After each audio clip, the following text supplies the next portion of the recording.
Now, in my last two videos, I showed you how I worked on my upper body and how I ate to reach from here to here. Now, in this video, I'm going to share with you the final piece of the puzzle, which is my lower body workout, and of course, a hidden secret. So, let's dive straight in. Now, I'm sure you know somebody or someone who always keeps skipping leg day, and they kind of have that Johnny Bravo look, which is Do the monkey with me.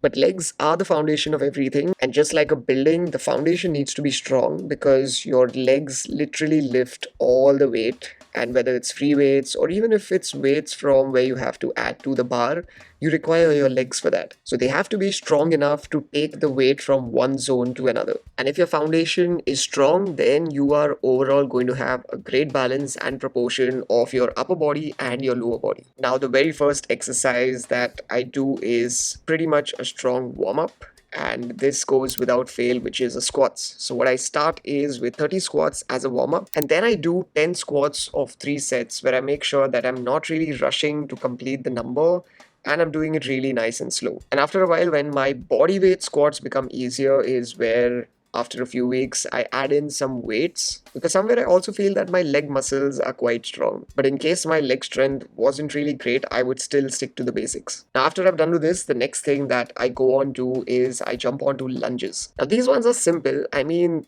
they're just lunges, but mind you, it's going to give you a very nice burn and also a very underrated exercise, especially if you're doing it with your body weight. So, what I do is I do around 12 reps of each leg and around 3 sets. When 12 reps seems pretty easy, I'll just add in some weights on the last set.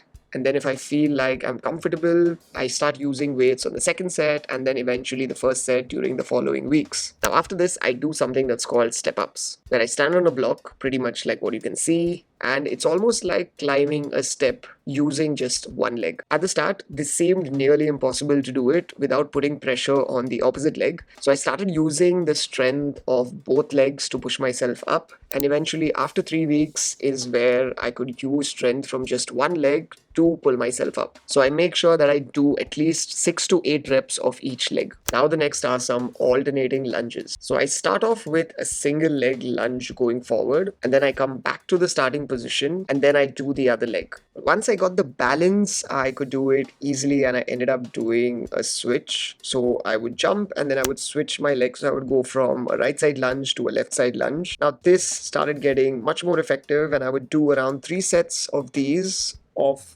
16 reps. Now, after this, I would do calf raises and seated calf raises. So I would do around 12 standing calf raises and make sure that I go all the way up. Now, this looks like a one-way ticket to looking taller.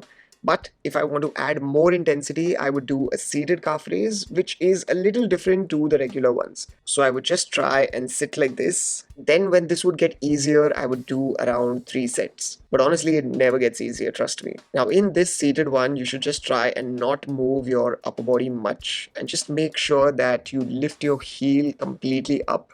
So you're giving that nice squeeze to the calf muscle and try to not really rock forward and back. And trust me, this creates a different feeling altogether. And yes, you might feel like you're going into a Super Saiyan mode. Now, once I'm done with this, I go on to doing some bridges. So just like you're seeing it right here, my feet are more closer to my butt and I just stay facing the ceiling and slowly I lift my hip up and I hold it there for just a second and then I lower my hip. And I do this very easily for around 8 to 10 reps and I do around 3 sets of this. Now, this looks very simple, but honestly, it's not because you really have to push your hip up and you'll get a nice stretch on the back and at the same time on your thighs. And after I'm done with this, I do the very last thing, which is a floor Superman, which literally looks like a Superman. And this exercise is great for your lower back. It's very effective. And I do a set of 3 and I try to hold the position for at least around 30 seconds. And sometimes I do around 4 sets if I have the strength, because this exercise is really great for your back. And after I'm done with that, I go onto my elbows and then I just do a plank for around 30 seconds and I do 3 sets of this. Now, the thing with planks is that planks get much more easier with time, and that's where you increase the amount of time you're holding each plank. So initially I started with 30 seconds, but then now I can hold it for more than 2 minutes. And the reason I always add core and back to my lower body and my upper body because they play a very crucial role in your overall training. So maintaining a strong core for me is very important. And at the same time, maintaining a strong back too is really important because as you age, you majorly start seeing issues in these areas. And especially for the ones who've crossed 30, you start noticing signs with a weak back and a weak core because most of our jobs that we do are pretty much seated and not really physical jobs. So strengthening your lower back and your core on both days is very important. Now, since I've done with my legs, I jump on straight into a cardio machine. It could literally be anything I would jump on, and I'll do a very light, steady state cardio for around 20 minutes. And today, my choice of cardio is cycling. Now, as I said, that there is going to be a secret which took me from here to here.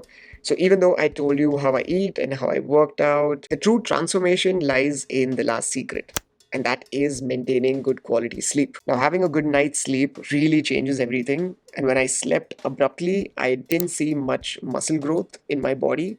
In fact, my body used to ache a lot the next day, and I would feel also quite weak. And it's not just about me feeling sore. The thing is that when you don't sleep well, your hormones are all over the place, and you end up feeling more hungry.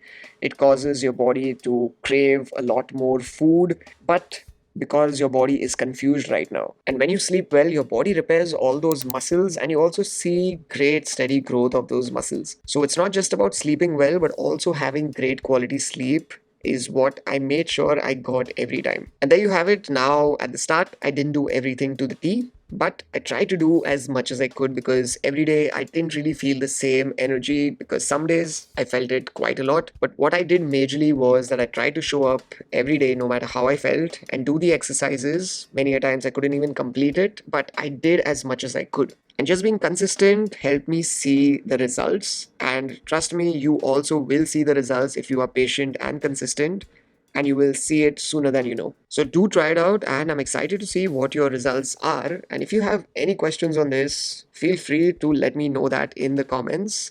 And until we meet again next, don't stress and be awesome. Rosha that.